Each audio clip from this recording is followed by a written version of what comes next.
About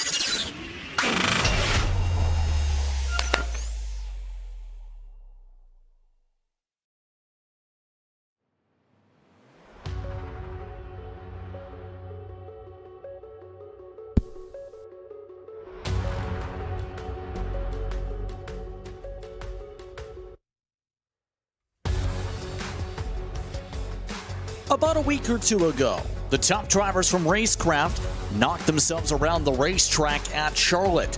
This time around, they look to try and prevent themselves from knocking into one another at Knockhill. We're glad to have you with us. It's RX2 here on RaceSpot. Good afternoon, everyone. I'm Justin Prince. Alongside with the booth today is Paul Smith. Judy Kakapati is away with Prodigy Racing League action going on today as well. Today, Racecraft looks to get themselves fully in line for what's expected to be one of the more tighter races on the schedule. Lots of elevation changes, lots of tight sequences, lots of nervousness for some. Paul. So yeah, these drivers, they did compete at Charlotte just a couple of weeks ago, and certainly we saw plenty of door banging and knocking each other around. But Knockhill, just north of the Firth of Forth, easy for people to say. Then Iowa next week, that's going to be quite the challenge. Atlanta, Brands Hatch, finishing off at Sonoma, my favourite of the RX tracks, to be honest, but certainly these drivers have got quite the challenge ahead of them here today. Yeah, that's an understatement, especially with a lot of the challenges for some. Keep in mind, this is the format for the championship. Qualifying currently underway in the session. 6 points on the line for the pole sitter. Remember, the heats also to keep in mind. 8 points for the winner, all the way down to 1 point for the top 8. If you're in the feature, you must score in the top 10 to get points. Now, with that being said, last time out, seen a lot of drivers try and sort themselves out with the fixed set. It was Greg Johnson and Tobias Holman who tied in points, with Thomas Polson ending the round with 22. Cuddy Crosgrove, he looked very strong in the heat races, but faltered in the feature. The road course racer in fourth coming into today. Vanguard Leah rounding out the top 5 in a tie, in fact, with Van World. Now, let's talk about the racetrack on hand, Paul, because you've been to this facility in real life. This racetrack going to be very challenging. The Joker lap especially has been a fear for some because of not just where it is, but the fact, as some drivers will say, it exits on that racing line. Yeah, you've got to factor in as well that you're not taking a shortcut like you do on most of the series calendar. You're actually going longer on that Joker, so you're losing about 2 to 3 seconds. And as you quite rightly say, you rejoin the track on the racing line that the drivers coming out of turn 6 will be on as well. So you've got to be careful. I know it's been really emphasised in the driver's briefing just how not to knock into each other and wipe each other out. And it's this section through here that is actually quite narrow and twisty. The drivers are going to find that challenging, especially if they try and go too wide through here or try and make any moves. The main moves really into the final couple of corners on the cut through here. As you can see, there's that Joker lap, the one that goes all the way down to the right hand side there. This is the cut through though for the Rallycross for them to start laps. And it leads all the way up to the opening corner of the race circuit. That's also expect to be a decent challenge before they get to the start. Even drivers like Josh Edmondson talked about this section is going to be extremely treacherous. You mentioned not going side by side is the expectation. You could barely fit a car in there, let alone 2. I mean, it's wide enough for 2. You can make it work. It's just that you're going to be compromising each other significantly by doing that as well, though. So it's better to play it safe and to just allow each other space and room and think about going for moves elsewhere. Let's find out how the races go today, because it's heat race time. 9 drivers in the first heat as well as the second. Let's see how the drivers fare out for the heat selection. Chris Pizik starts off as the pole sitter for heat number 1. They were the top driver qualifying. Thomas Polson, 3rd overall qualifying. No Control Esports 2nd. Tom Grady, Joshua Darnell, Greg Johnson, Andrew Howell, your top 6 for the first heat. in towards the back of the field. Renee Sodens along with Corey Bodenot. Then it's Guillaume Antonisson rounding out the field today. Now, real quickly, remember just 5 laps for these drivers coming up here for the Heat races. Top 2 advance directly to the feature today. Heat 3 is skipped due to the car attendance. These drivers just about all set to get things started already, though. Very quickly, Paul, these drivers are going to get very acquainted with each other in less than the next couple seconds. Yeah, they certainly need to be careful. They need to be wary off the start line here as well. It's not the longest run down to turn 1, so Duffer's Dip does come quick for them. But yeah, these drivers, they're waiting patiently for one other driver to get onto the pit, but it's 2x2x2 grid here, so no 3x2 grid here this week. Wouldn't be surprised to see 3 wide by the time we get towards turn 1. It looks like the field is ready. 5 laps over the board. Already a jump start for the 315 underway. It's 4 wide in fact to start. Chris Pitzik makes contact. Out of it goes Tom Grady on the slide. Joshua Darnell tries to run the outside as Thomas Poulsen jumps to the race lead. Into the dirt they go. Very tight towards the tires. Drivers get single filed. Outside of a couple towards the back who slam each other in the tire barriers. And off and away we go at a crazy start. A quick roll, already a black flag for the 315 for the roll. Well, you couldn't think of a worse start possibly for Chris, but my goodness, he got exactly that. These laps are going to come thick and fast here. They're only going to be quick races. It's a short lap here, and already Thomas Poulsen is showing some form already in this one. The Joker, you're not going to see people take that Joker early. They're going to take that later, because if you take it early and you get stuck behind others here, you're really compromising your race.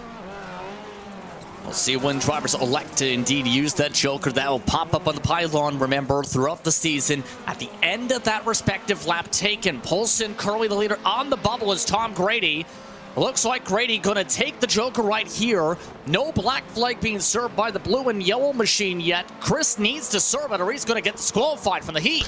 Well, I mean, the other problem is with the black flag, he'll just get time added to the end of his race. So it's a post-race penalty for him. So he's just racing out here, if nothing else, to get some practice in here and to get a feel going into that consolation race.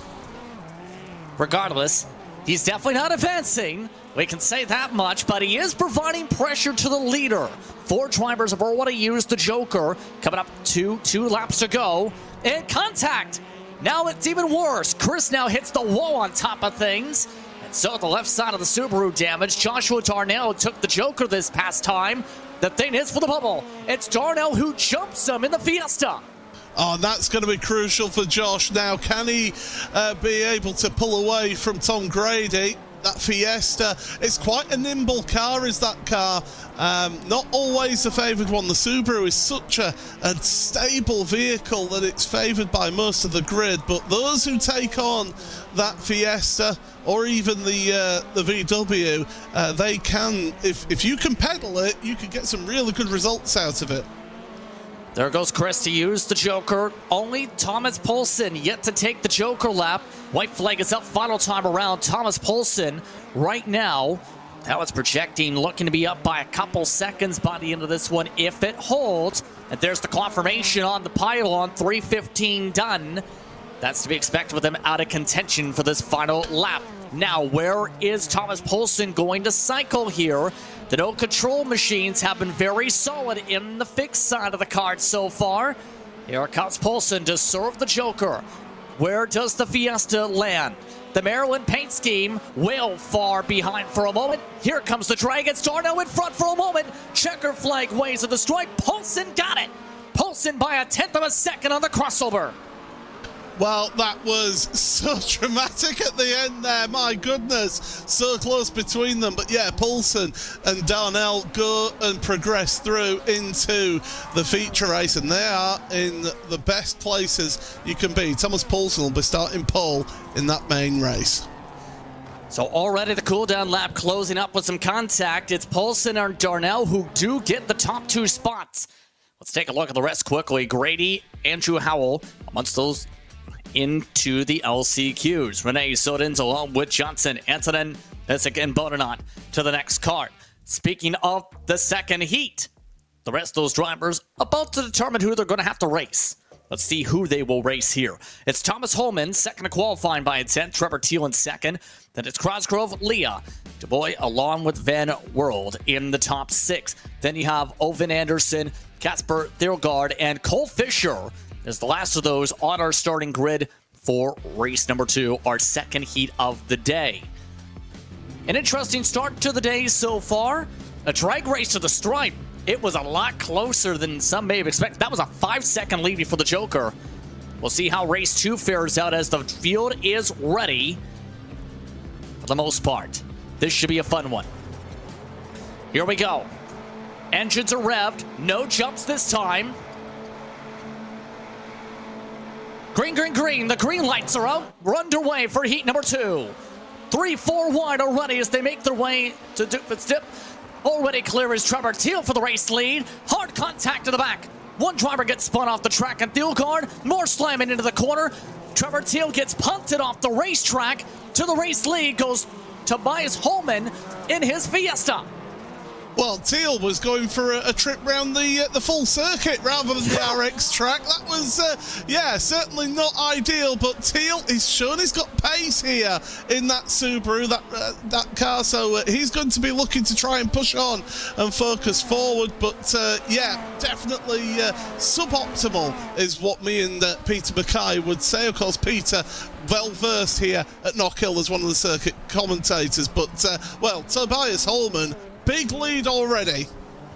Already a huge lead, and an interesting communique over the radio, Paul. You did race in here before. First of all, we have DuBois, who's gone around to the heart of the pack to lose 2 spots, but 2, Trevor Teal also is a person who's involved with Racecraft's admin side. He's the designated for the race control side. He just told Cole Fisher, who used the Joker in the first lap, you couldn't do that. Yeah, you got to take that Joker once you've completed a full lap. So, I mean, Cole Fisher, yeah, he'll have taken the Joker, but he's got himself a black flag by doing that. So he's going to have a post-race penalty automatically applied by the iRacing service. But Holman already, my goodness, he is in a commanding lead. But we saw that, didn't we, in the last one with Poulsen and how close that was at the end. So don't look away yet. This one's got plenty of action in it. Cody Cosgrove currently riding in second. He's doing what he did last time in his Subaru. Looking very solid. 2 laps to go this time around. He's somebody known for experience as being one of the top drivers in sim car, in GT cars. So far, he's been carrying over very well in the heats, at least, in a rally car. Yeah, and these fixed setup sessions, you know, it's a real leveler for a lot of these drivers, and I know I raced in this series last season, and it's a lot of fun. But it is difficult. The level of competition is intense. Here's what's happened to Eric DuBois. So through and then makes contact with that tyre stack. Yeah, that's a good way to blow the motor. As there goes the Joker being utilized by the last of the drivers. White flag already out. Tobias Holman yet to use it. Cosgrove the same. Leah also yet to use the Joker. Right now, Holman and Cosgrove in the positions trying to advance. Already Cole Fisher letting drivers go because the black flag situation. How close does this get, though? Your top 2, though, have already utilized the Joker. Looks to be Holman and Cosgrove if it stays stagnant. Holman makes his way to the Joker lap for one final time. Tobias Holman carried lots of speed in Charlotte. He carries tons of speed today. He moves on directly to the feature with Cosgrove. Those 2 punch their tickets easily. Yeah, big commanding lead in the end there. Incident-filled race was that one. And plenty of incidents towards the end as well. That's Teal. Trevor Teal hits the flag stand and crashes right before the start and finish line. That was hard contact from Sim Van Wild. He punted him across the line. Well, I've seen many things in sim racing, but that's not one of them. But yeah, Holman and Cosgrove are your ones who progress through. Going to the LCQ, Leah Anderson, Teal, Van Wild, along with Thirlgaard, Fisher. DuBois also mentioned to be amongst those having to go to the alphabet side. Speaking of which, First of those LCQs up. Top 4 advance direct with the feature. Tom Grady leads them. Howell, then Sodens, Johnson, then Antonison along with buildup. Then inside the 7th position to round it out, Chris Pizik, who had the jump start in the last one. Just waiting on 1 or 2 cars here. Lots of these drivers already having a lot of smoke kicked up from the last incidents. We'll see who's able to kick their way through the feature. Just have to survive top half of the field to get an advance. And it looks like we're ready. Last of the drivers onto the starting grid. Red lights are flaring. All set to go for the first LCQ. Andrew Howell gets taken 3 wide. Vinay Sodens bounces off of Tom Grady. They go 3 wide. One driver, Chris Pizik, continues disaster. Crash amongst the leaders nearly. Grady hits the barrier. Grady straight into the tire barrier. So at least 2 of your front runners for quali making half the field crashing as Johnson hits a barrier. Oh my goodness, it's almost like nobody wants to actually make it through to the main race. This is craziness here at the opening section of this first last chance qualifier. Well, you can bump and barge your way, but you're not going to get past that way, sunshine. But through the final corner, across the line. But my goodness, who wants to actually qualify here? Well, already Tom Grady is out of contention. The bubble spot is controlled by the Fiesta Cat, as it's talked about for now. Here comes Chris Pizik, though. He had a spin towards the back, doesn't matter, and now a car lands on top of him. 3 cars crash. This is your bubble spot that just collapsed into each other. All of a sudden, it's buildup in the spot, and it's Sodens who gets demolished. He's blown the motor. He's out of contention for this one. Oh, Renee, what's happened there? Just getting the line wrong, clipping that, hitting that tyre stack. I mean, those tyre stacks, they do not move, so it really will put an end to your day. It shows, though, just one little mistake around this track, and it can have huge consequences here. But right now, the front 2 of Howell and Antonison, they're delighted about that. Chris Pizik is trying to give a little nerf, a little nudge, as they're going side by side at the front. They want to try to win an LCQ here. Both of them are in the transfer spots. Doesn't matter. Johnson wants to lead. Howell back to second. Pizik still has to use the choke when he drives through him. Howell sent wide. And the 315 takes the Joker. Howell with an amazing save through the grass. He tries to get the car straight in. So 2 laps to go. Right now, it's the Fiesta Cat. Yes, it's called that because there's a picture of his personal cat on the car. He's in the transfer spot as long as he doesn't make a mistake. Well, I mean, why wouldn't you have a picture of your cat? I would if I still had a cat. So yeah, as we go through, and the front 2, I think these 2 need to realise that they're qualifying. They're getting into that main race. Don't fight each other. Don't give yourselves any chance of not finishing as we start the white flag lap. Take a look from the Ferris Shifters machine. The 666 laid on the brake. All the way to the back bumper, and at 3rd time they bump. Howell to the inside. Slide past the 298. Half a lap to go. Howell tries to close it out. His Subaru now has the advantage. Can he hold firm? Seems to be in comfortable positions. Do we see a send back? Doesn't seem to be the case.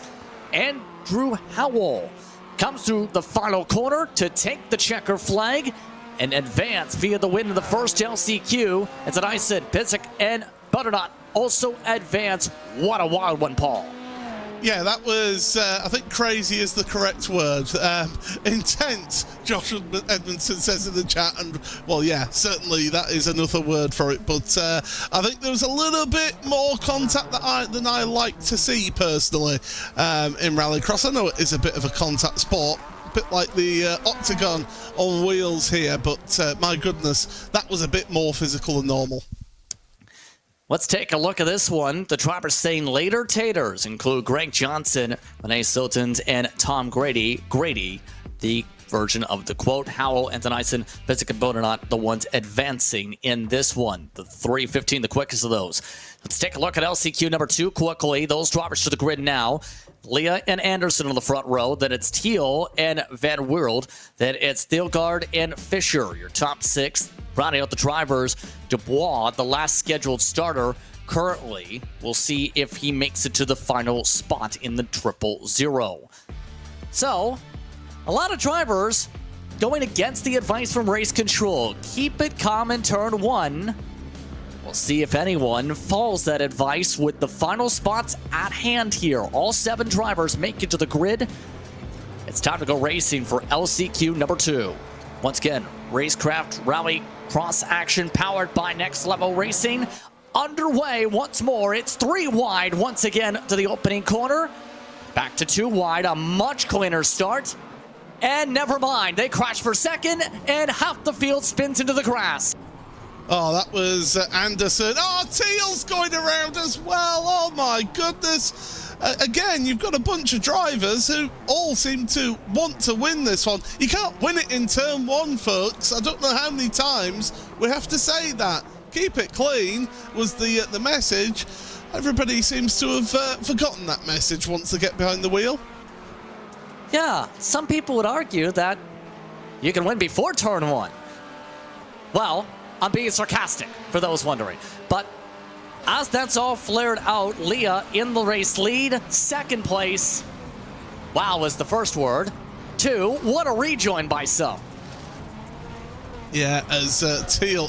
So Teal, he got on the handbrake just to help him round, and then just got a little tag at the end there to finish him off. Around he goes, and Trevor, I think he'll be wanting to have a few words after this round. Let's just remind everyone as well, there was no penalties awarded from the first round of the championship. Running wide there was one of your drivers, so drama in the cut-through.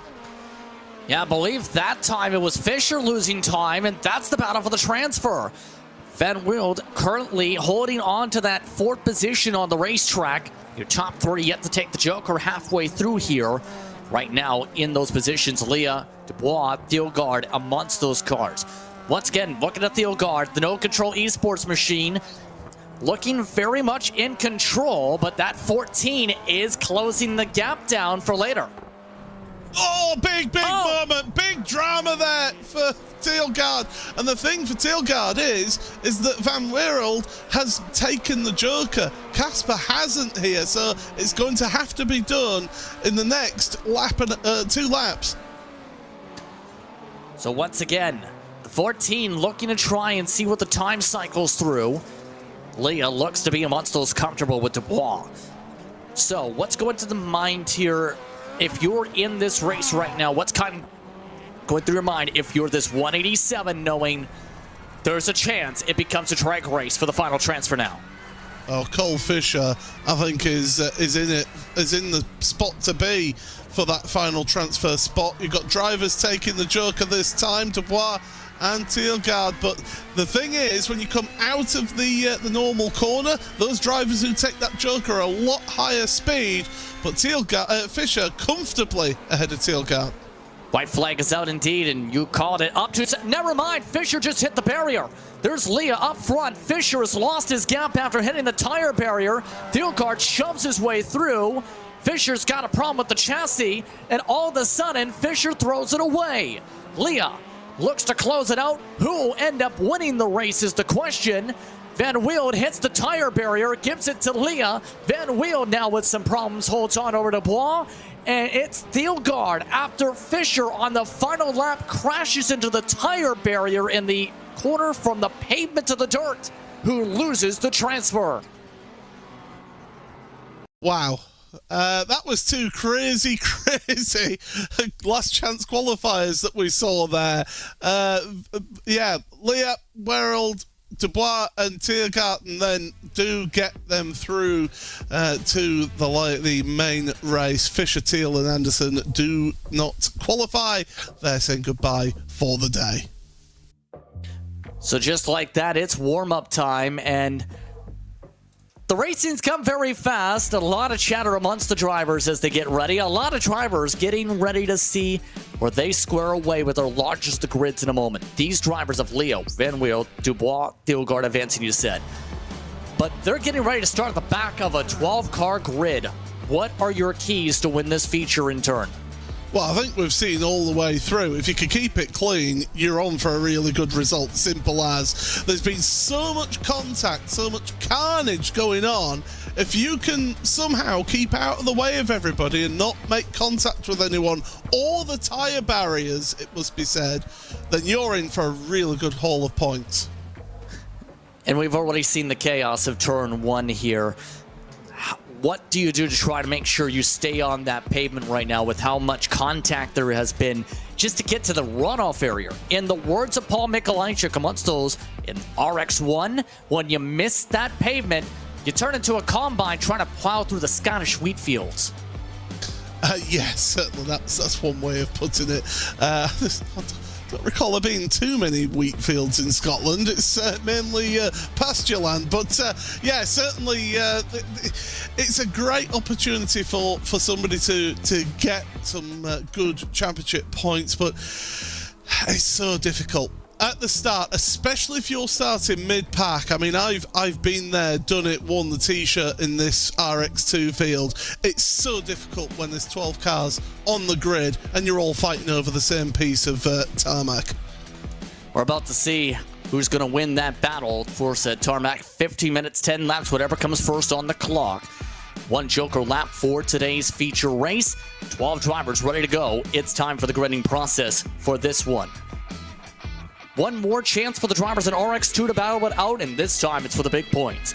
Thomas Poulsen on the pole, Tobias Holman alongside. That's Darnell and Crossgrove, Howell and Leah.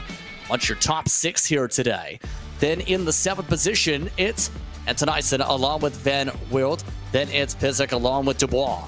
Butternut starts alongside Thielgaard in your 12 positions here today.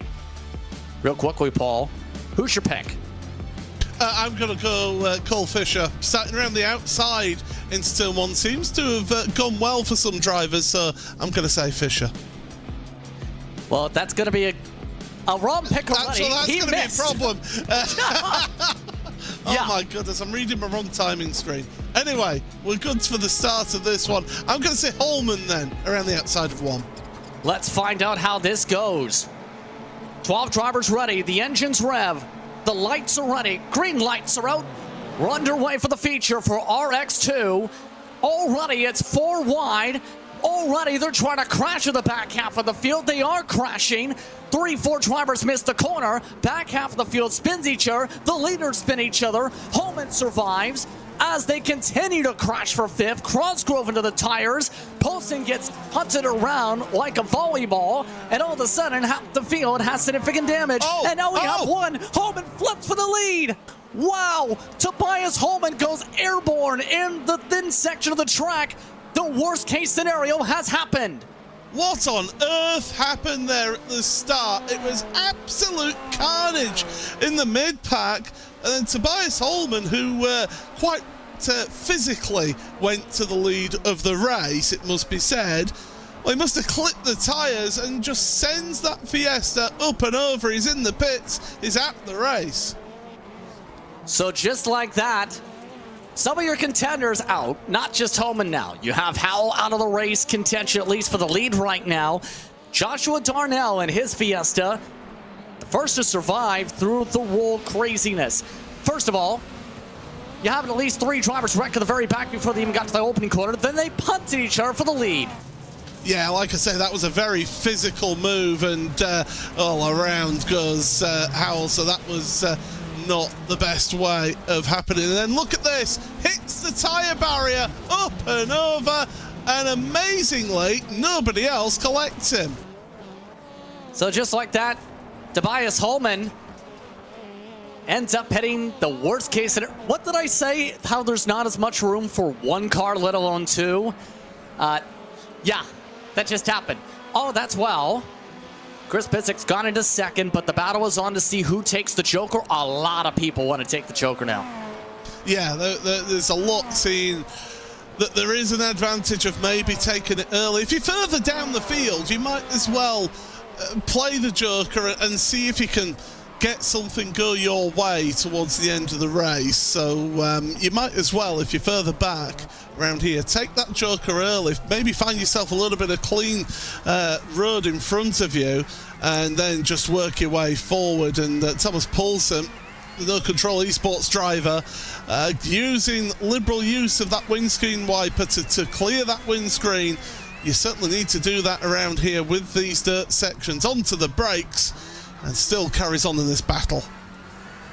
And trying to get the recovery down on point with how things have gone. Dubois in the Slapex Racing machine, trying to hold on in the midst of the fight. He's one of those who is with TWRS outside the series. And Poulsen drives underneath him, and he wasn't even expecting that. Dubois forced to check up already halfway through this upcoming time by. Up front, lap traffic is fighting with the leaders. And that's a way to move out of the way as another driver is out. Yeah, so now you've got Holman, you've got Antonason on pit road. Their day is done here. But Leah, well, going through the joker, you can see just how much more speed you have because you've got the full run from the hairpin and then into Duffer's Dip once again. And, well, Cody Cosgrove, you mentioned it last time, did all right last time out in the heats. Not doing too bad here in the main.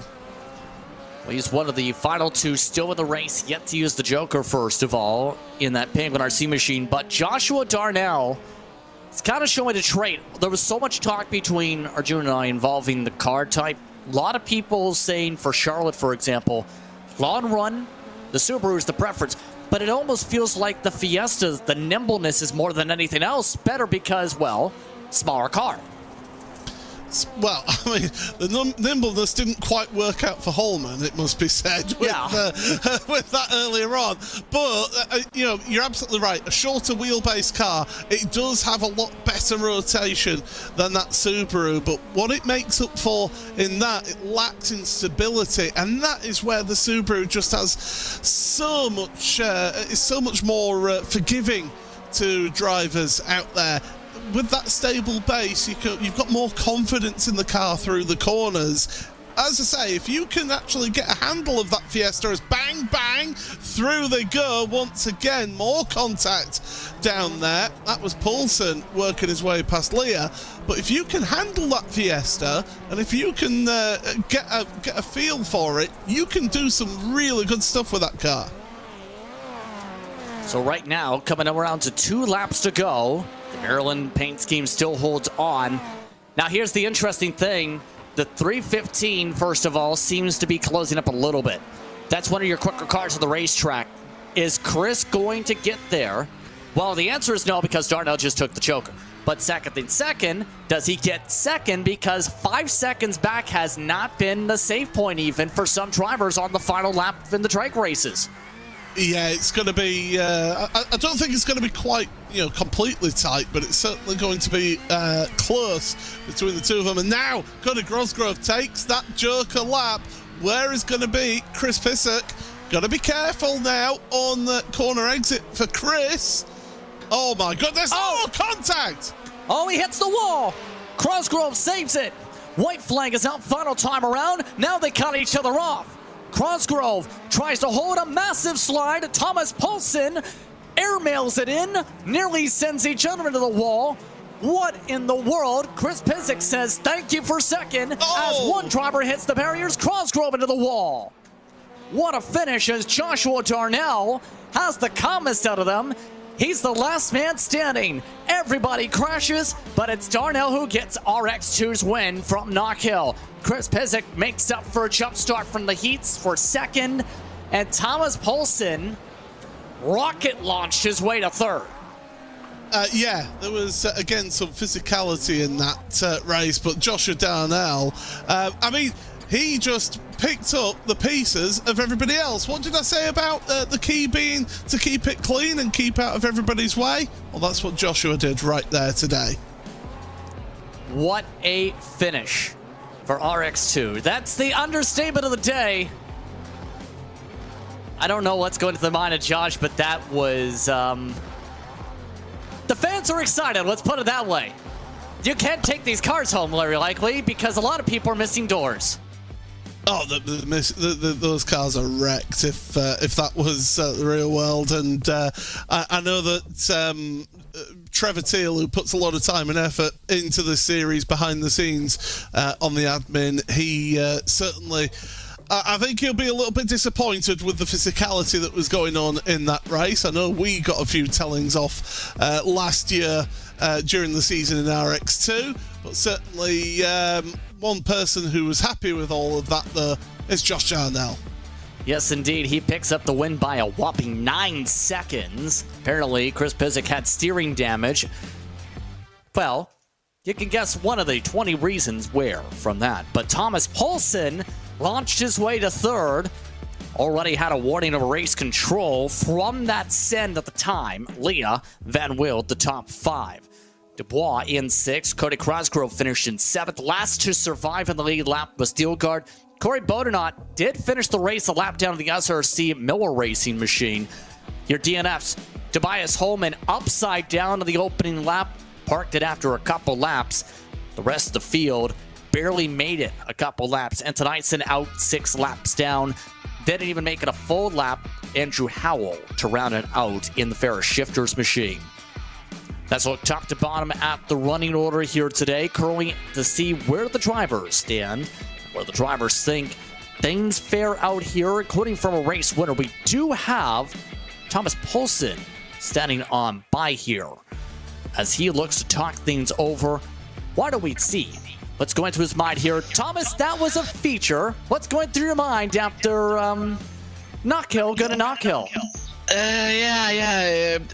I would actually say that I was kind of expecting this.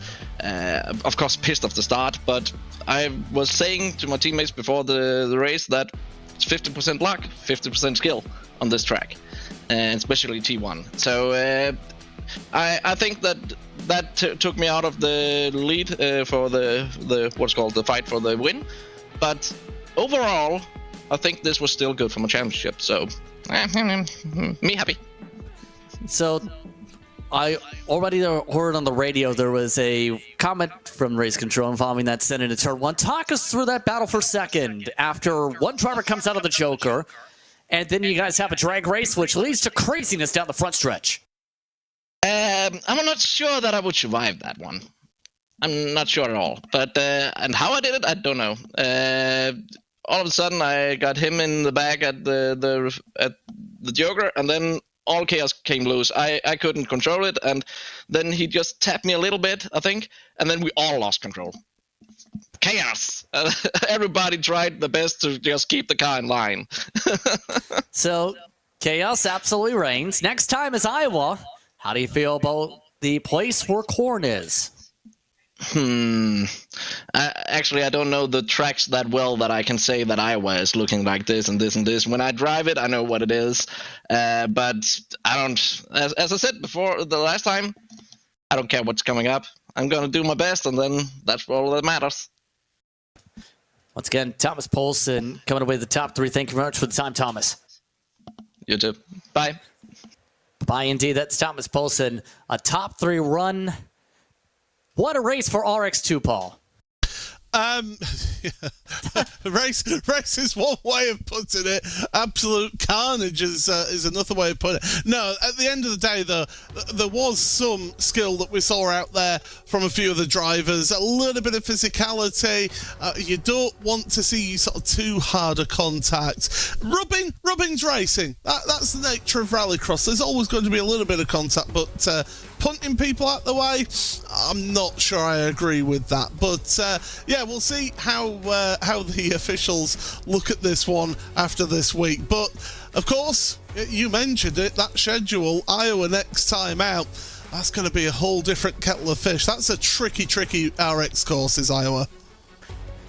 So coming up after the break, Knockhill action continues. For those wanting to watch RX2, the next time out is Iowa. We'll see how drivers fare out in Newton, Iowa on April the 14th. But the action's not over yet for today. Racecraft Rallycross, powered by Next Level Racing, continues after the break. RX1 around the corner from Scotland.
Welcome back to RaceSpot, as after the table was set for an absolute boxing match from RX2, Racecraft Rallycross RX1 action is just about set to go, powered by Next Level Racing here on RaceSpot. I'm Justin Prince, alongside the booth once again is Paul Smith, Dane Bear producing as we get set to see how the open side of the card goes. Lots of these drivers, World Championship experience. Lots of these drivers seen RX2 really utilize this track like they were in the mixture of boxing match, a UFC cage match, maybe a bit of WWE mixed in as well. This should be an interesting RX1 race in turn. Yeah, I know there's a lot of trepidation for a lot of the RX1 drivers about all of this, and certainly it's going to be entertaining to watch for us, that is for sure, here at Knockhill, especially after the round at Charlotte just a couple of weeks ago.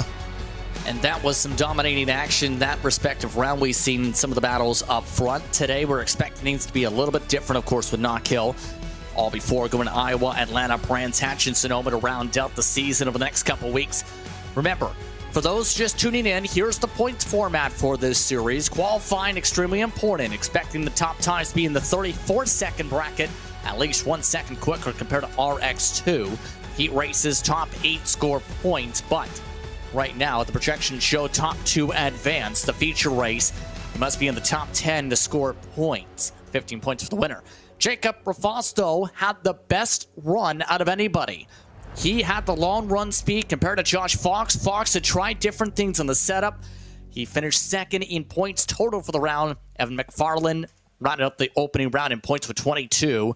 Paunova, along with Edmondson and Hiskinen, rounding out the top 6 coming in today. Also in double-digit points entering today is Pakala. Now expecting that to change a little bit because, 1, different circuit, but 2, we've seen how attrition fared out already in RX2. We'll see what adjustments, especially drivers like Fox have done, who was trying to find a lot of long run pace compared to what we've seen from the 13 last time. Yeah, it's a different track. It's a different style of racing. You're absolutely right about attrition here. And it's also that different Joker method. Normally we see the Joker being a shortcut around the track. Here it is a longer lap on that Joker, but you do get an advantage out of the Joker by carrying more speed going into turn 1 at Duffer's Dip, so do watch out for that. We saw in the opening heat race of RX2 just how close the leaders were at the end. But certainly we'll be hoping to see some excellent efforts out there, although a few of the drivers are already struggling with the dirt section here. We'll see how the qualifying session goes. Currently, the drivers have 5 minutes, 3 laps of qualifying solo to be able to try and get their best laps possible here. We'll see which drivers get the best of the qualifying methods down. So, we didn't see the qualifying for RX2 last time, but for these drivers for RX1, lots of World Championship experience in the field. What is the best way to qualify these cars when you have just 3 laps on the clock to get a hot lap? You take the Joker lap to start off your first lap absolutely flat out to carry as much speed as possible, using that little bit of extra asphalt on the exit of Duffer's Dip, and then turn right onto the dirt, and then you've got to snake your way through the dirt. It's very bumpy through here as well. That's where the Subaru should have its advantage, especially when you hop up and down over the exit of the dirt, then hard onto the brakes through the double apex right-hander at the end of the lap. Be careful not to cut too much of the course and not to run too far wide into the pit wall. First time's already flying on through Edmondson in 35.4s to start things off. Of note, one driver already off the pace potentially for qualifying. Robbie Swan crashed on the opening lap of his qualifying upside down in the single dirt line section of the racetrack. So, track position we've already seen be, well, I don't know if it's even critical here because we've seen everyone, no matter the track position, get bounced around here. So with these heats, is there a preference of where you'd want to be? I mean, in terms of championship points, you always want to get the best qualifying possible. Here's Evan McFarlane then, and you know, you want to get the best championship points. That is for sure. That's what you want out of that. But when you look at what's happened in the RX2, it's all about just keeping it clean, and the best place to be keeping it clean is from that front row. Take a look at the KES Industries machine. Lots of hand over wheel to try and get the movement down. That's a lot of movement, to say at the very least. We're talking about elevation changes. It's not happy. It is. This doesn't look like the greatest of laps here. He's taking the Joker again. Yeah, he's going to start off another flying lap there. So big mistake then through the dirt section. It just goes to show these drivers are in RX2. They are perfectionists. RX2 and RX1, sorry. They are perfectionists. They want to get everything absolutely right. If it's not right, and they have the time and the laps in hand, they'll just abandon. They'll bail that lap and start again. Brendan Raymond, by the way, just joined the session in the middle of qualifying. He's already proceeded to crash in his qualifying lap. Top of the board, Rafos, 34.9, the first in the 9s in the 34-second bracket, in fact, for the qualifying. No one else has been able to respond. In fact, half the field yet to get a time down with a minute to go. Evan McFarlane putting a lap time in, so there, that perfectionism showing there, getting into second place on the timing. What can Zach Blanche do here at the end of their lap across the line? And we'll see, does that improve them? No. The answer is no. Didn't even get a time down, invalidated, in fact. So a lot of drivers having troubles getting times down, including Fox, Heskinen, LaFlander yet to get a time down. Matthew Lind, you have Russell Peterson. Of course, Raymond not looking like there may be enough time to get a full time down. 30 seconds to go on the clock. Here's Peterson. You see on screen, a lot of cut to the grass. Does this count for a lap of 36.6? It's a time. It's in the back half of the field with 20 seconds to go. That's his qualifying. Josh Fox did not get a time in, Paul. That is huge. That is absolutely huge for Josh to not get that time in at the end. That's putting a lot of hard work in now for the heat race to start with.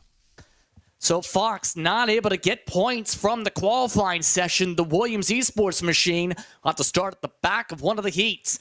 Heat race 1 already set to go. It's a full grid of heat races on the docket to advance from each heat here today. Let's take a look at the starting grid for Heat 1. Fawcett Edmondson on the pole. Then Robbie Swan recovers from hitting the wall and flipping over on his first qualifying lap to third. Then it's Renee Wegener. Then Istvan Tit and rounding out the field, Brendan Raymond recovered to a 38.6 and no time for Matthew Lind in the session. He's one of the other KES Industries machines. So our first heat grid set to go here. Remember, the drivers have 10 minutes, 5 laps, whatever comes first. Most times is the laps, of course. LCQs are 5 laps as well. Now, 8 incident points the limit with the drivers earlier on today. This side of the card, a lot more strict, remember, compared to some of the action you'll see throughout the time for the RX1 side. Can't really use a lot of those X's, let's put it that way. That note, going to be very tight amongst that field. That's your total from RX2. RX1 is 6. Yeah. Incredibly tight, so you've got to be careful here, and absolutely right. But here we go, we're ready for a start. Green lights are out, we're underway. Rafos, the quickest to the gas. Rafos is already clear. Edmondson tries to defend to the middle of the racetrack, holds back for second. Robbie Swan cleans up. Everybody keeps it clean. Our cleanest start of the day in any heat race or feature so far. Rafos tries to run away and leads the Pied Piper field up towards the Joker section for the first time. Good clean start there for everybody then, and now it's a question of when do people start choosing to use their Jokers? When do they decide that that is the time? And I think Brendan Raymond is one drive. Oh no, it's not taking the Joker. He's had a major issue. Once again, he missed final practice. That's all you can say to that. Up front, though, the battle for the bubble spot. Edmondson's the bubble. Robbie Swan looking to pop said bubble. Right now, providing pressure within 2/10. The battle of the Subarus as Swan forced to back it up. can't get the run. Edmondson a little bit better through the tight section so far. As here's what happened. Yeah, just getting it loose, getting it wild, and then getting on the grass there. That unsettles the car and around they go. And Joker being taken then for the 22 of Istvan Tits. So that's going to be, well, let's see where he pans out now compared to them. But Jacob Rafos is just running away at the front. Well, he is one of the top drivers of the World Championships for a reason. Rafos setting the tone very early by nearly 4 seconds already before the Joker. Edmondson and Swan still keeping very tight though for the bubble. Edmondson doesn't take the Joker, but this time it's Robbie Swan looking for some clean space to work. Yeah, so let's see how that goes. And there's a car into the wall. Oh dear, and then it's just a big pile up further back there. And, well, I think those drivers are already resignated to what their fate is in this race. So right now, Rafos in full control. Has to take the Joker the next 2 laps. When does he take it? The Nitro Circus machine going to take it right here. So where does Edmondson fall on the racetrack? He takes the Joker as well. Robbie Swan, though, is the one to keep an eye on. Here we go. Swan, he makes a mistake. He locks up the brakes. Drag race, can't get to the fender. White flag is out. Edmondson is clear by a country mile.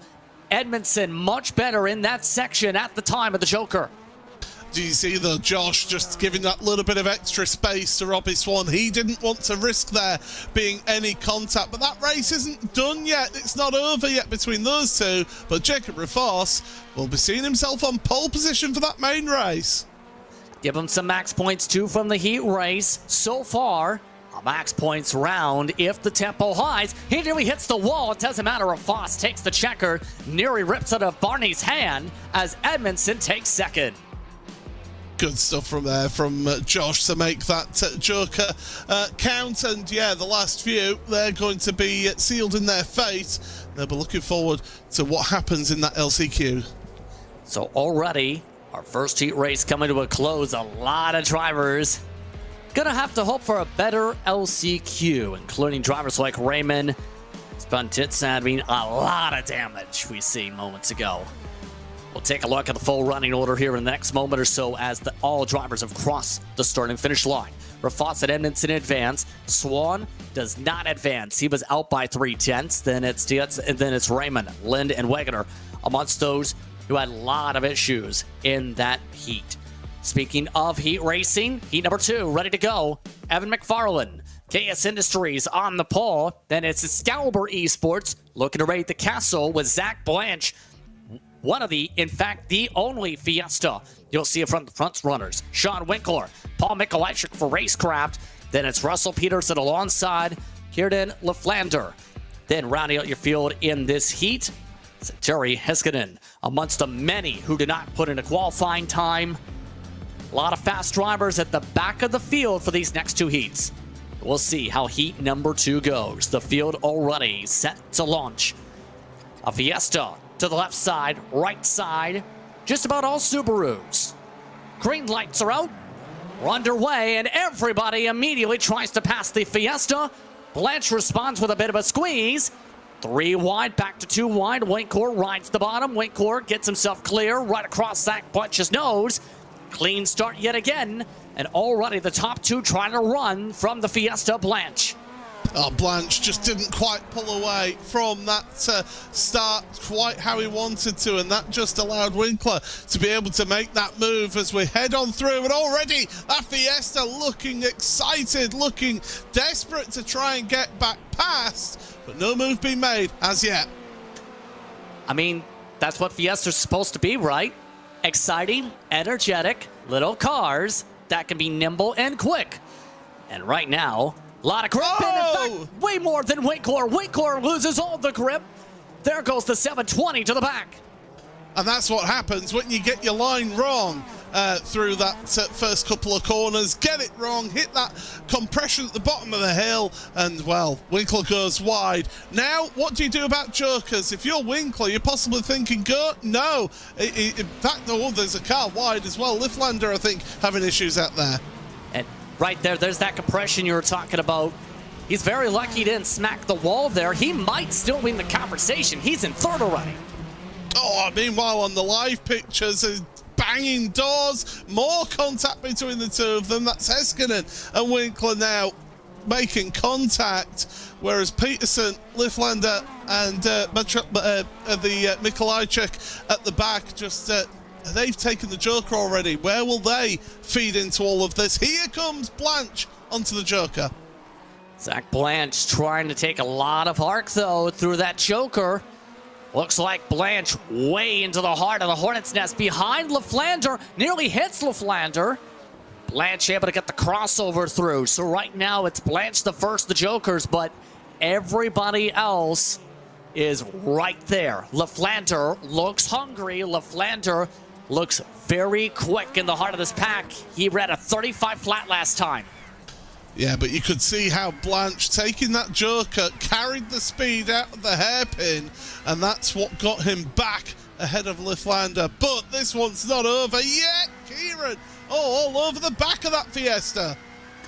White flag is out, final time around for this heat. Already contact for Russell Peterson. Take him out of the conversation with contact to the wall.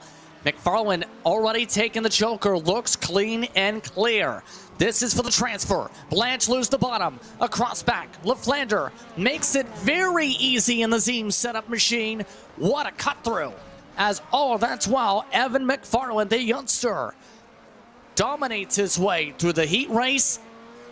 Perfection comes in handy sometimes. It's McFarland who advances, brings Lifflander with them, and just like that, your top two Subarus yet again advance.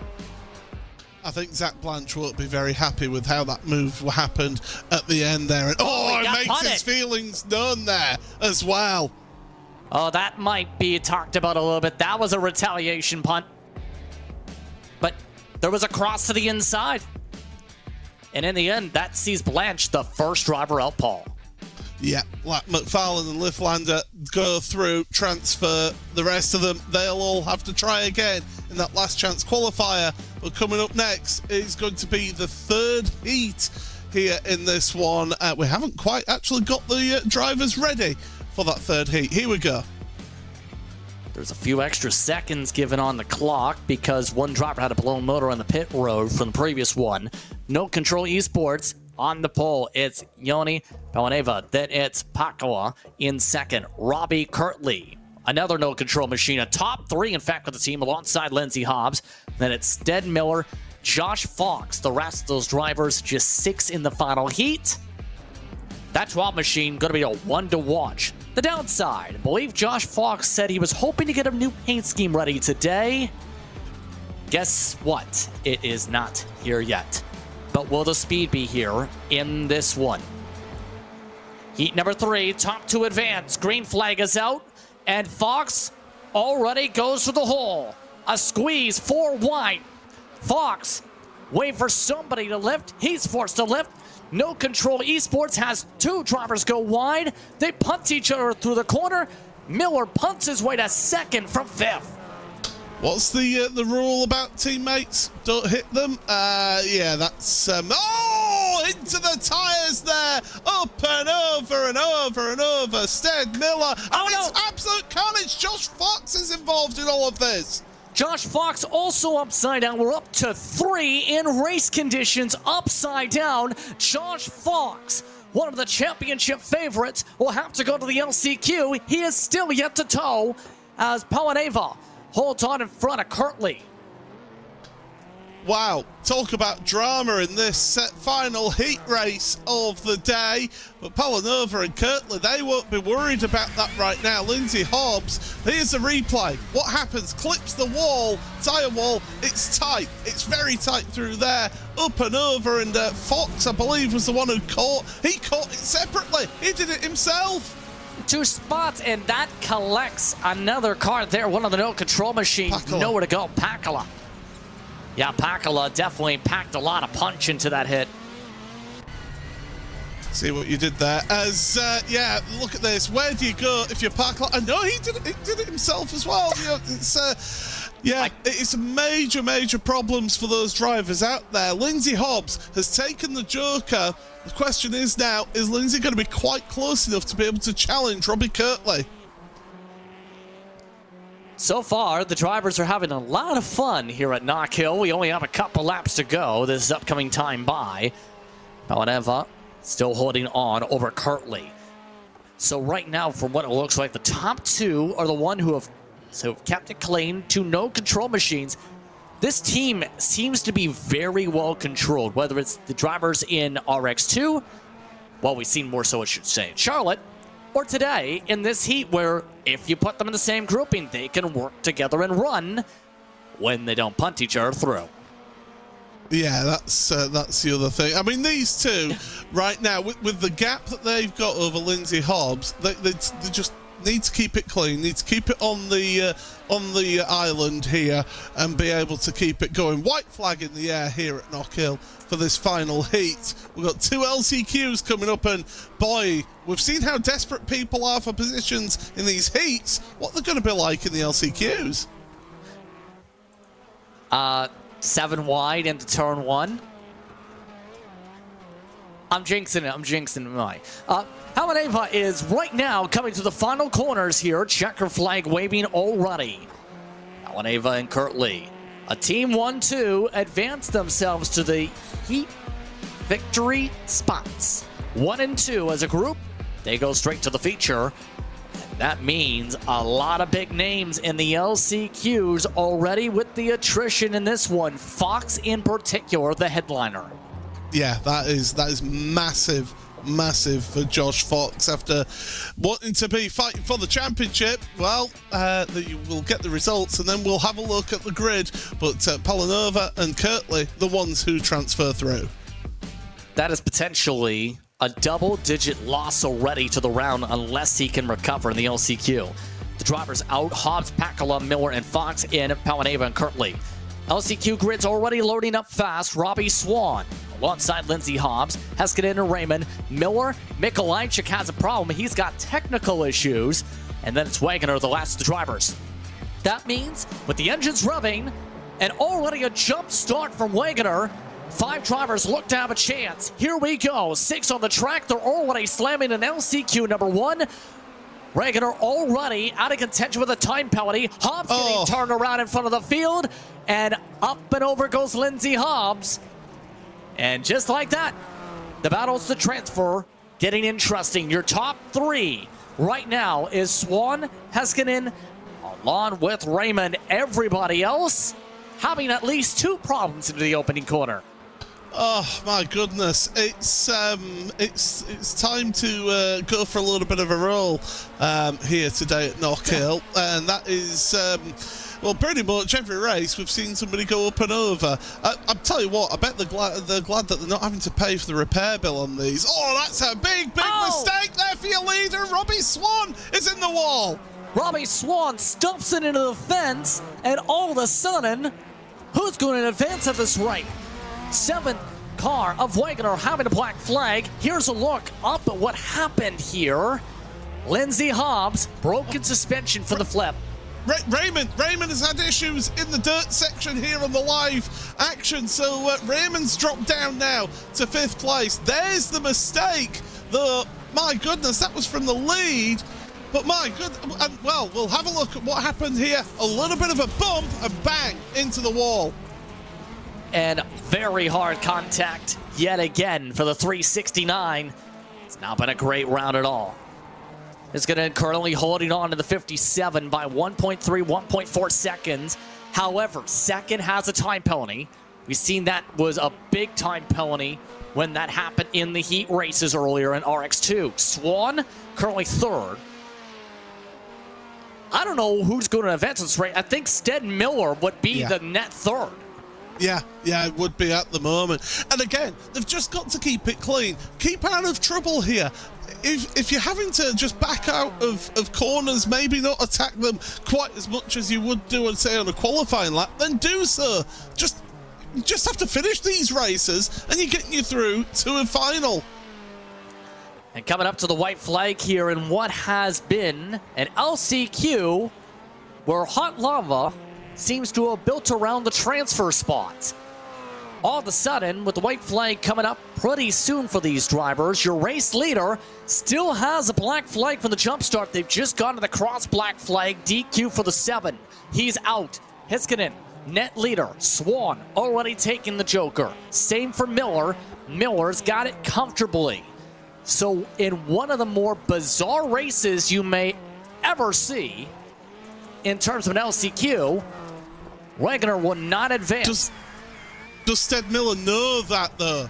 In 4th place, he's fighting hard for this position. He wants to get in there to guarantee it, but he doesn't know. He's already in that position. Checkered flag, Heiskanen advancing. Swan, there it is on the pylon. Officially, Miller is in the top 3. Miller's in the show. Swan holds on a second.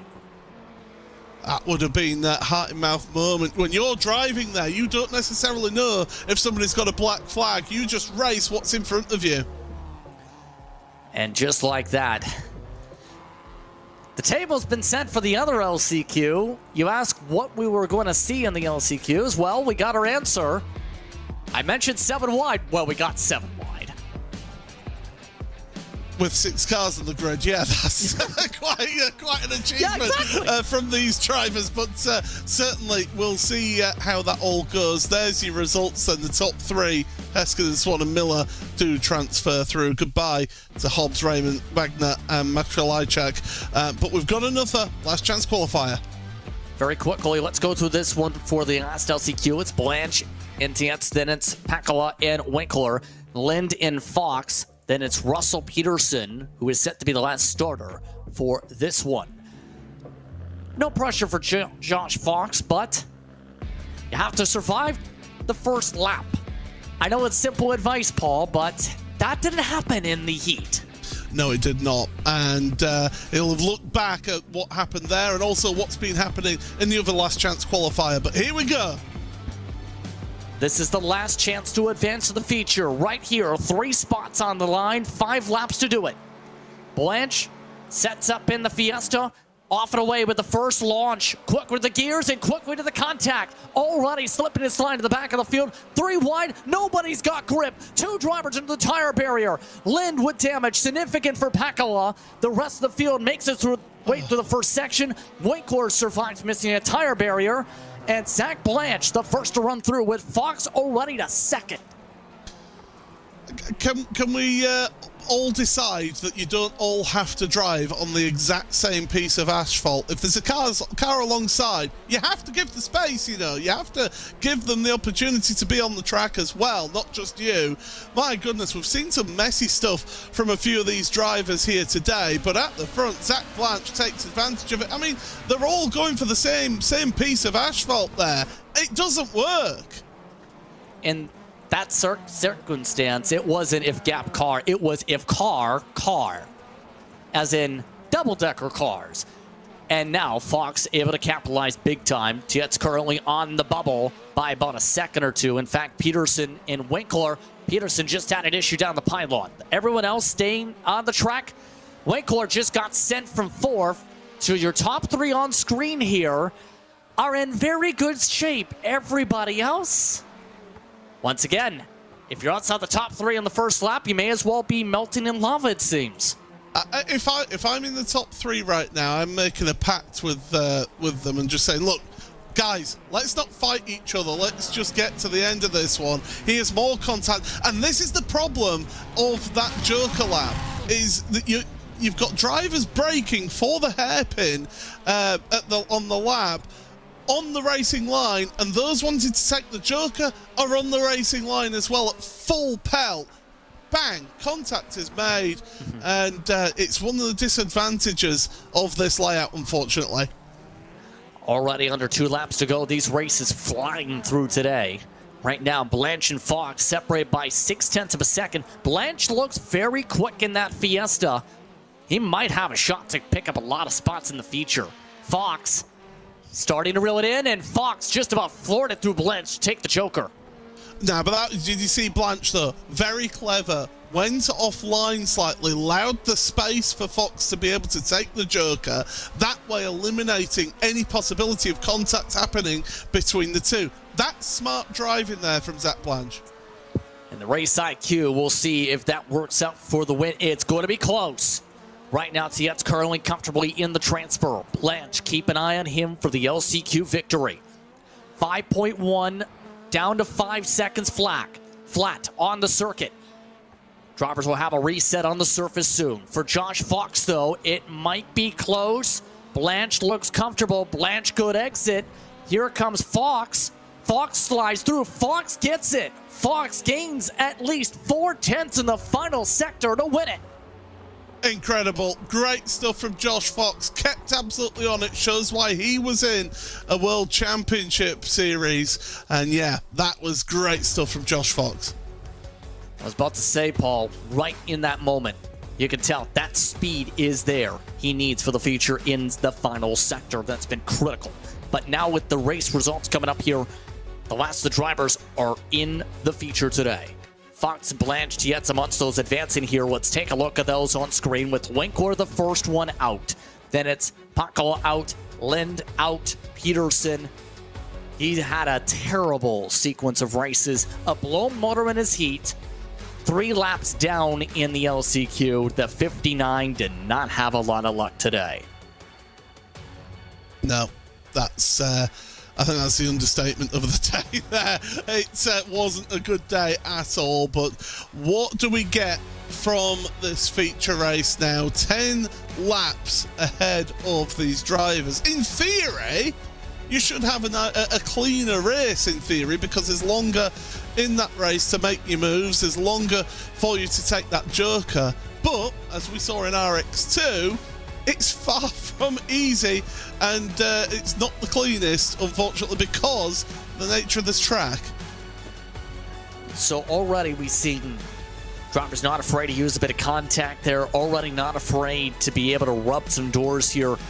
What's going to take the keys to victory for RX1 side of the car, knowing the pace is upright, but you also have a lot of fast drivers. We mentioned like Fox, like Blanche, and more, who will have to claw their way from the back of the running order to get the track position quick.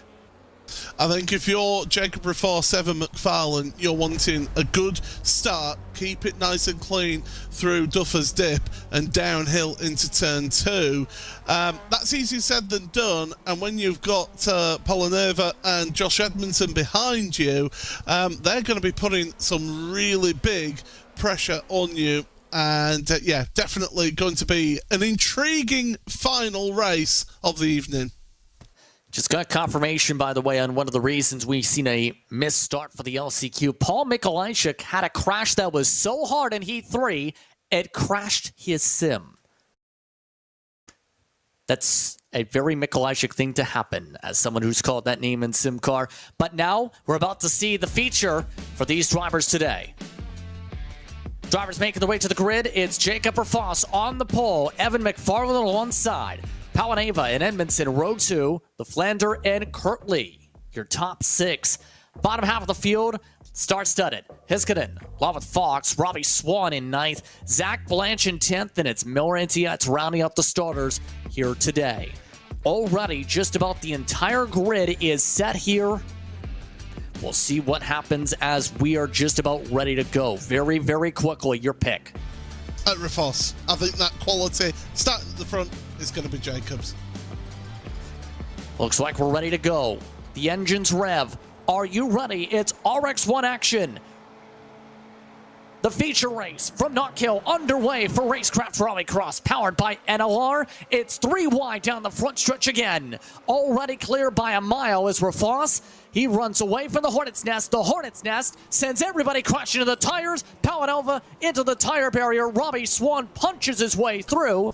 Kirtley and Moore try and make their way through. Hiskinen destroyed. Smoke motors everywhere. Raffoss, with the cleanest start of anybody, was the only one not side by side in the corner. I think that was Josh Fox that started that one. I think he just made a slight bit of contact, pushed the car into the tyre stack, and then just carnage stacked up behind. Nobody with time to react to that one, and be interested to see from Josh Fox's point of view. Here we go then, down into the hairpin. Just the slightest contact from Fox. Not from Fox, sorry. It was from the 57 Heskinen, sorry. My apologies. Heskinen who made that contact.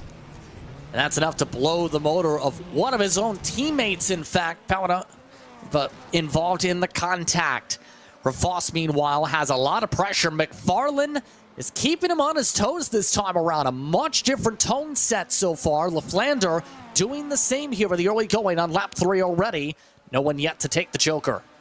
Yeah, these three, well, the first two, of course, winners of their heats. Here we go. There's the contact made, and then bang, all carnage breaks out there at the front there, as we've also go back to live pictures. But Liflander, of course, finished second in his heat, but he's putting some real pressure on the front too right now. Currently, Tietz and Miller already using Jokers. McFarlane to the grass to use the Joker. Rafos giving the space, as you said. That did cost a touch bit of time for your leader, but LaFlander is keeping him on his toes. There's the look, though. McFarlane, right now the gap, 5.6 seconds. Not a bad Joker at all. That is really good position for later. That's good spotting. If he's got a spotter working with him, then that's great spotting, because it's put him in to a nice bit of clean air there for Evan, and he can just push on now. And you can see that gap on the timing tower on the left-hand side of your screen has come down slightly from that Joker. So, yeah, you want to look out for McFarlane, as here comes Josh Fox taking to the Joker. Looks like they're trying to match the move. In fact, McFarlane also just came right front. Rafos able to get the cross-up up the road. There's Fox. Still has to make some ground, but McFarlane and Rafos go back to 1-2 nets after the Joker's contact. Rafos able to hold on a slight drift. Yeah, able to do that indeed, but it was close between the two of them. That just shows how tight it is between these two. They've done their Jokers. They're looking forward now. What will Liflander do? What, do you react to those drivers, or do you take it later? Liflander's taking it now. Here we go. Laflander cycles behind him, has a good head of speed, though. Up to second. Laflander gets blocked. Rafos tries to block him. Laflander through the sand trap. Gets shuffled back to inside for second. Into the tire barrier in the battle for second. And just like that, Edmondson, Fox, and Moore drive on by. Laflander not going to be happy. Halfway crossed. And then hits the second tyre stack for good measure as well on that car. It was looking good there. You saw the run of speed that Liflander had there. I think it was a very, very aggressive block from Rafos on Liflander. That's what caused him to just have to bail, take to the inside, and it just all went wrong from there. Here's the thing, though. Evan McFarlane is giving Rafos the biggest battle of the season. Contact. They rub tires. They rub doors again. Rafos drops back to second. And just like that, Evan McFarlane buoys his way to the race lead. Coming to 3 laps to go this time. I think there's more bullying going to be happening in just a few moments' time. I think a couple of the drivers are going to have to be sitting in front of the judge, saying, "Show us on the model car where exactly he touched you," because my goodness, there's been contact everywhere for these drivers. Still not over, though, with Rafos trying to send it very deep in these corners. How does Rafos get this pass done to get the pass back for this lead? I don't think you try and force it, though. Rafos hit the tyres. He hit the tyres there. That's cost him. And does he have any damage from that? That's the question. Doesn't appear to be physical, but that just made that question I just asked 100% harder. Yeah, absolutely spot on there, Justin. That's why they pay you the big bucks. But Evan McFarlane now, he's just got to keep it on the island here. He's just got to push on and just try and get this win. That's 2 laps to go. Evan McFarlane trying to slide his way through. Right now, the gap growing even more. Rafos is struggling at the end of the run. In the back, though, Robbie Swan got buoyed his way past by Zach Blanche and Robbie Kirtley. Swan dropping back. He's got significant damage to the left front, to the left rear, and the right front. White flag is out. Yeah, Blanche representing the Fiestas there, working the way forward. Then he wasn't happy after the heats. Able to get into this feature race though, so he'll be happy to just take away some points. But what a drive. Evan McFarlane, not necessarily being the absolute fastest on one lap pace, but has shown some real pace in these races. Well, a couple more corners to go for Evan McFarlane. The California-based driver looks to finish things out here. McFarlane through the final corners. Checker flag waves. Evan McFarlane gets it done in Racecraft. He wins here in Scotland. Second spot today going to Jacob Raffoss. And the top 3 to Josh Edmondson. McFarlane, the youngster, gets it done. Great stuff from Evan there, and showed some tremendous pace all evening here. Takes to the tyre stack as well at the end of the lap. But that was a really entertaining main race there. One of the youngest drivers in the field, Evan McFarlane in real life, a quarter midget racer from Napa, California. He gets himself to victory lane here today. His first feature win of the season comes in Scotland. Let's take a look at those race results. He picks up that win by nearly 2 seconds over Raffoss. Josh Edmondson, the Nitro Circus machine, in the top 3. Then it's LaFlander and Fox, the top 5. Josh Fox missed one corner to lose that spot in the final couple laps. Robbie Kirtley finished in 6th. Zach Blanche in 7th. Then it's Heiskanen in the top 8. Robbie Swan finished 9th. He just held off a charge from Tietz, the top 10, and for points. Out of the points, Miller and Paladova should say, did have that damage we've seen early on. He finished as the only DNF of said run. So the drivers making their way to post-race interviews. Paul, that was a fun one. A bit of a different tone compared to RX2. That was we've seen today. A big winner and a big dub for Evan McFarlane. Let's take the words from Evan McFarlane. He's your race winner today. Evan, how does it feel to be a winner here on Racecraft this season? Oh, dude, I'm so happy, man. I worked so hard for this, and, you know, coming from RX2 just like a year ago now, it feels so good because coming in, I think I had the pacing, you know, I had the world record here, so I knew I'd have a chance, and it feels so good just to come here, show what I can do, and yeah, I mean, it feels so great. I mean, I can't explain how it feels. Talk to us about the move you were able to make on the World Championship racer in Raffoss today. So I was when I was behind him, I noticed that he would take it really safe, or he'd back up his corner a lot in T1, and that was the biggest place where I'd gain. So I knew if I wanted to get by him, I would have to, you know, try to apply pressure, get him a little bit worried, watching his mirror, and yeah, I just tried to give him a bump, get off that grit strip, and somehow make it work around him. And the track just came in really nice towards the end to where that line somehow worked. But I mean, yeah, I don't know how we made that move stick, but we got it done. So now you get the win here in RX1 competition. Talk to us about how big this is in terms of building that confidence. You mentioned from coming up to the ladder to now get this victory. How does that help the confidence in turn for you and your thoughts? Oh, it's so huge. I mean, it like, you know, I used to think I thought like no way I could get to this level, and like it's just like crazy to see how far I've come from, you know, just RX2 being like mid-pack maybe, and just all my team members, you know, Matthew, Robbie, Mario, they've helped me so much, even Adam Alderton, but it feels so, it's so huge because it helps me like build that confidence. And if there ever is a pro series coming back, I know that I'll be good for that. Well, once again, congratulations on the victory today. Evan, you're a winner in RX1. Yeah, thank you. I'd like to thank KS Industries for this wonderful team. I mean, Matthew didn't have the best race today, but, you know, us working together was able to get it done. And my mom, my dad, you know, they've always been there for me. They've always supported me. So I'm grateful for them. My brothers, and also the Lord above, because, you know, he's given me strength, and he's really helped me with this just getting better. So I'd like to thank him. And, yeah, just Fluid Logic, True Speed, Pit Viper, Malin, Marlin Sports, OMP, yeah, all the guys at NASA too. So thank you. And McFarlane, a winner today here in Racecraft Rallycross, powered by NLR. He gets it done here at Knockhill Racing Circuit. Second spot today went to the one and only Jacob Rafos, your winner from last time out. Let's see how he has the thoughts play out. He's with Paul.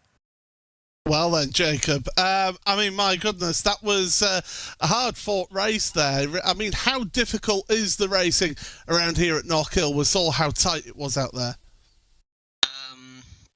Yeah, it's definitely hard to race, and especially that wheel damage from lap 2. I had a huge shunt into the tire barriers in turn 1, so I had to drive with a big wheel damage. But yeah, we made the best out of it, I guess.